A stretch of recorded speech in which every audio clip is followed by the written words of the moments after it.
باہر محلے سے لوگ آتے ہیں نماز پڑھنے، اور تم بھی پڑھ رہے ہوتے ہو، تمہاری اور ان کی نماز میں ایک رتی کا فرق نہیں ہوتا۔ تمہاری نماز سے یہ نہیں پتہ چلتا کہ یہ اہل علم ہیں جو نماز پڑھ رہے ہیں۔ تمہاری نماز اور ایک دکاندار کی نماز ایک جیسی، باہر چائے بیچنے والے کی نماز اور تمہارے مشکات شریف پڑھنے والوں کی نماز ایک جیسی۔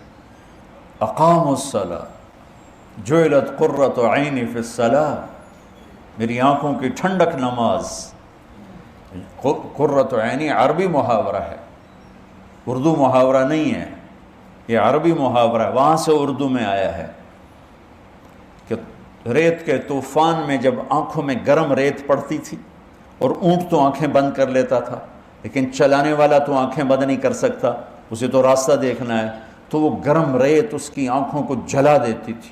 تو چلتے چلتے چلتے چلتے جب اسے کوئی اونٹ نظر آتی، کوئی پہاڑی نظر آتی، کوئی کھو نظر آتی، کوئی چٹان نظر آتی، وہ اونٹنوں کو بٹھا کے بھاگ کے اس کے نیچے چھپتا اور جلدی سے مشکیزہ نکال کے پانی لے کر اپنی آنکھوں میں ڈالتا، اور تھوڑی سی جب ٹھنڈک ہوتی تو کہتا شکر ہے آنکھیں ٹھنڈی ہو گئیں۔ اس بدو سے سمجھو کہ نماز کی ٹھنڈک میرا نبی کیا کہہ رہا۔ ہم کیا سمجھ، ہم نے تو اے سی والی مسجد میں نماز پڑھنی، ہمیں کیا خبر کہ آنکھوں کی، میری آنکھوں کی ٹھنڈک نماز۔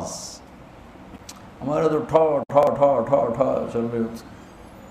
اقاموا الصلاۃ، نماز۔ ارحنا بہا یا بلال، بلال مجھے راحت پہنچا، اذان دے، نماز پڑھیں، راحت پہنچا۔ مولانا سعید خان صاحب رحمۃ اللہ علیہ سے کئی دفعہ سنا کہ مولانا الیاس صاحب رحمۃ اللہ علیہ کے ساتھ سفر میں چل چل چل، میوات پہاڑی علاقہ ہے، ہماری ٹانگوں میں سلاخیں پڑ جاتی ہیں اور ہم تھک کے چور ہو جاتے، اور جب ہم مسجد پہنچتے تو جاتے ہی گر کے سو جاتے، اور مولانا الیاس صاحب وضو کر کے نماز میں کھڑے ہو جاتے اور فرماتے تم سو کے آرام لیتے ہو، میں نماز پڑھ کے آرام لیتا ہوں۔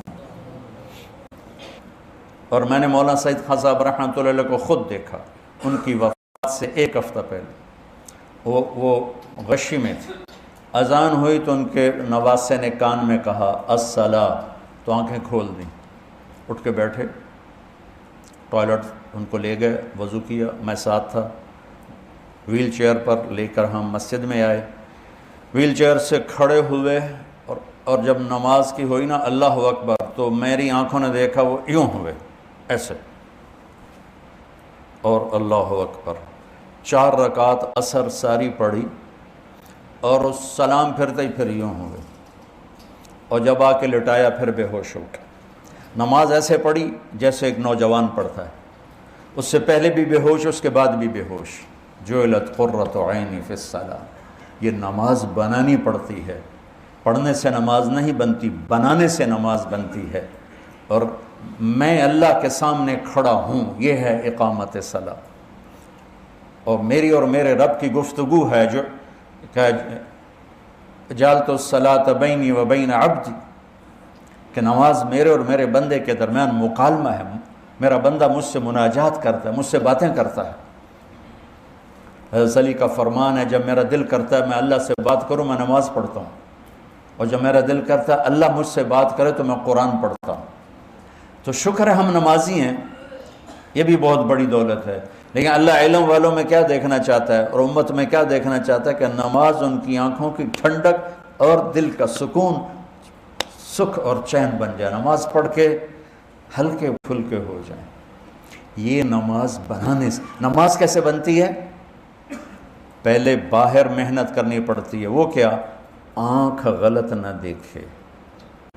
نماز بنانی ہے تو اس پر پردہ، اس پر پہرا بٹھاؤ، اور کانوں پہ پہرا بٹھاؤ، اور زبان پہ پہرا بٹھاؤ۔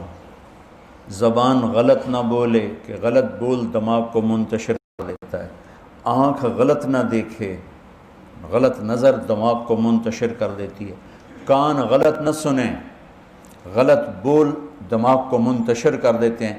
جب تینوں چیزیں آزاد ہوں گی اور اللہ اکبر کہے گا، جسم یہاں ہوگا اور روح پتہ نہیں کتنے دھکے کھاندی ہوگی، اور جب ان تینوں پر پہرا بٹھا دے گا تو جب اللہ اکبر کہے گا تو جسم بھی ہوگا، روح بھی ہوگی۔ اقاموا الصلاۃ، وَأَنفَقُوا مِمَّا رَزَقْنَاهُمْ سِرًّا وَعَلَانِيَةً، اور جو کھل کے خرچ کرتے ہیں، چھپ کے خرچ کرتے ہیں جو ہم نے انہیں دیا ہے۔ معافی کے ساتھ مولوی سخی نہیں ہوتے،